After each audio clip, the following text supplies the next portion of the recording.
नमो नारायण सज्जनों। जीवन में हमारे द्वारा पाप होता ही क्यों है? हम पाप करते ही क्यों हैं? हमारा अधिकांश रुझान पाप की ओर ही क्यों हो जाता है? इस विषय पर सारगर्भित चर्चा है। चैनल पर नए हो तो चैनल को सब्सक्राइब कर लें और इस वीडियो को अधिक से अधिक शेयर करें। प्रयास ये करें कि कुछ क्षण रुक करके वीडियो अवश्य देखें। हो सकता है ये वीडियो न जाने कब किसके मन में कहाँ किस तरह से आध्यात्मिक और एक पॉजिटिव एनर्जी को प्रवेश करा दे, क्योंकि शब्द रूपी ब्रह्म तो बह रहा है, सबके मुख से प्रवाहित होता ही है ना। इसीलिए इस वीडियो पर ठहर करके कुछ देर वीडियो देखें। आइए विषय में चर्चा करते हैं। पाप का करता है कौन? दरअसल में हमारे द्वारा पाप कराता कौन है? किन परिस्थितियों से निर्मित होकर के हमारा मन पाप की ओर अग्रसर हो जाता है, इस विषय पर बात है। तो सज्जनों, जीवन में हमारे सनातन सिद्धांत में ना हर एक चीज़ में बारीकी से समाधान उस चीज़ का किया गया है। इसीलिए तो आज कुछ लोग नहीं समझ पाते तो सनातन का उपहास उड़ाने का प्रयास करते हैं। अरे भैया, उसकी बारीकी तो समझो। देखो, सबसे पहले तो ये सब लोग जानते हैं कि पाप का कारक हमारे शरीर में हमारा मन होता है। जिसका मन बलवान हो जाए, मन चंचलता से युक्त हो जाए, वो संभावना उसमें इतनी अधिक होती है कि वो पाप की ओर ही अग्रसर हो जाता है। समस्त वेद पुराण यही कहते हैं कि मन को भगवान में लगाओ, मन को ठाकुर के श्री चरणों में लगाओ। कारण क्या है? मन को लगाने के लिए इसीलिए सारे ग्रंथ वेद पुराण कहते हैं, संत कहते हैं कि जब तक आपका मन धार्मिक नहीं होगा, आपके द्वारा पाप होंगे। उसके बाद दूसरा कहा जाता है कि आहार में शुद्धि रखो। आप तामस आहार लो, आप राजस आहार लो, अधिकांश हैवी भोजन लो, गारिष्ठ भोजन लो, सात्विक भोजन लो। मन देखो कितना आक्रामक हो।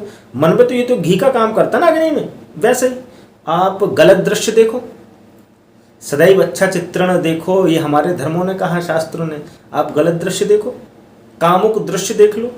यद्यपि काम अंदर की भावना ही है, उसका उपयोग कहाँ विधिवत किस हिसाब से चलना है, दाम्पत्य जीवन में कितना उसका उपयोगी वो होगा, उसी से तो सृष्टि निर्माण है।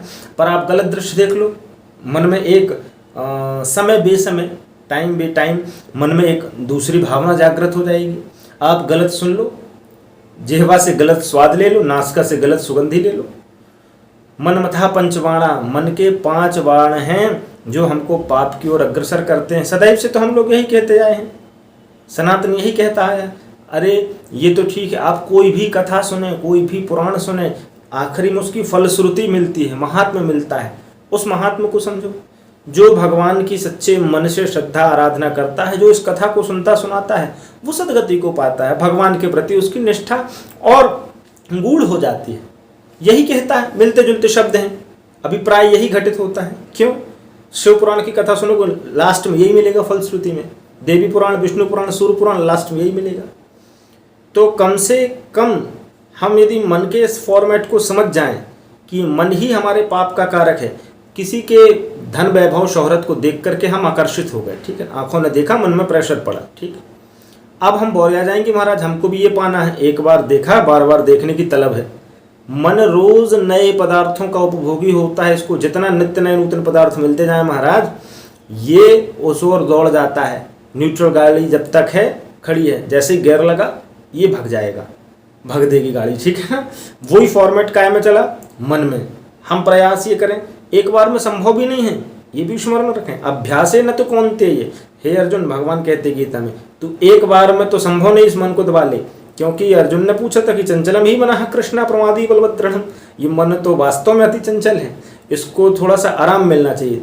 ये आराम से कब हमारी जीवन को हराम बना दे, इसका कोई नहीं पता भैया।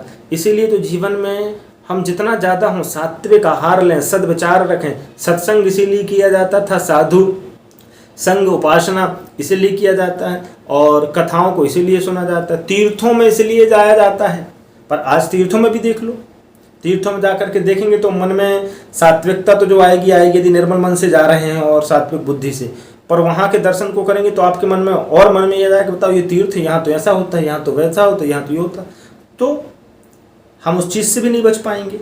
पर हम यदि ये ठान लें जीवन में सब कुछ संभव है, एवरीथिंग इज पॉसिबल, सब कुछ संभव है, पर हम संकल्प ले लें, ठान लें कि हमको न ऐसी चीज़ों का समागम करना, ना ऐसे सत्संग में प्रवेश करना जहाँ किसी प्रकार का चूंकि हम संभाल नहीं पाएंगे। यदि हमने वो अनुभव कर लिया कि हम संभालने लायक हो गए, तो ईश्वर ने महारास रचाया है, ठीक है ना। अब मन में विकार नहीं आएगा, तो काम को परास्त किया भगवान ने महारास रचाते हुए। छोटी मोटी घटना नहीं, रास पंचाध्याय बहुत बड़ा विषय है, बहुत धैर्यता, बहुत गंभीरता, उतना चिंतन लगता है उस विषय को बोलने में, उस विषय पे बोलने में। बहुत बड़े विषय होते हैं, और मन में विकार ना आए उस रहते हुए उस विषय को समझ के जीवन में निकल जाना, कितनी बड़ी महिमा है। कमल पानी में रहते हुए, कीचड़ में रहते हुए गीला नहीं होता, उस पर पानी का असर नहीं पड़ता। इसीलिए तो हमको जीवन में इन चीज़ों को समझना है। हम प्रयास ये करें मन को ठाकुर के चरणों में लगाने, एक बार में संभव नहीं, बार बार लगाएंगे ना जी।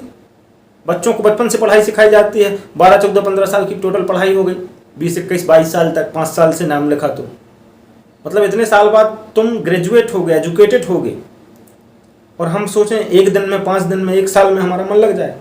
सालों की मेहनत लगती, वर्षों का अनुभव होता है। मन को ठाकुर में लगाना सीखो, और ये बोध लगाने का फॉर्मेट तुमको मिल जाएगा। अच्छे बुरे की परख तुमको आ जाएगी। नहीं तो किसी के धन को देख करके तुम लोभित हो जाओगे, तुम्हारे अंदर पैसा कमाने की लालच आ गई, तुम भग गए गलत रास्ते में, ठीक है ना। ये हो गया, किसी के रूप सौंदर्य को देख करके तुम मोहित हो गए, वैभव में आ गए। तो हमको किसी को देख करके मोहित होना नहीं है, हमको उसकी चमक धमक से कोई मतलब नहीं। हमारे अंदर ईश्वर का प्रकाश कितना है, महत्वपूर्ण ये है। उसकी चमक धमक होने से हमारे जीवन में कोई परिवर्तन नहीं आ सकता। इस विषय पे ये चर्चा है। बात अच्छी लगती है चैनल को सब्सक्राइब कर लें, इस वीडियो को अधिक से अधिक शेयर करें। नमो नारायण।